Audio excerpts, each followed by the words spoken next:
আজকে সকালবেলা দাদু মন্দিরে এখন পুজো দিয়ে নিয়েছে, আর বাপি আজকে দোকান থেকে এনেছিল পেটাই পরোটা। আজকে যেহেতু নিরামিষ, তো সেই জন্য এখানে নিরামিষ পেটাই পরোটা এনেছিল। ঠাম্মা এখন পূজার প্রসাদীগুলো সবাইকে ভাগ করে দিচ্ছে। আমি আর মা যাচ্ছি মন্দিরে, কারণ আজকে মন্দিরে খাওয়া দাওয়া ছিল। এখানে হয়েছিল অন্ন, ডাল, তরকারি আর ছিল পায়েস। আজকে আমাদের পাড়ায় অলাবিবি ঠাকুরের পুজো, মানে এটা অলাবিবির বার। আর এই অলাবিবি ঠাকুর প্রতিটা গ্রামেই প্রায় আছে বলতে পারো।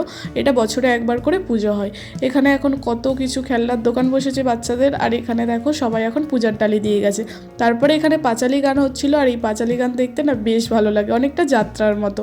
অনেকেই জানো, যারা গ্রামাঞ্চলে আছে তারা তো জানবেই। তারপরে এখানে আমাদের মন্দিরে এখন আরতি হচ্ছে, আর আরতির পরে এখানে বাতাসার হরিরোড দেওয়া হচ্ছিল। আর এই পুচকিটা ছিল আমার একটা কাকার মেয়ে।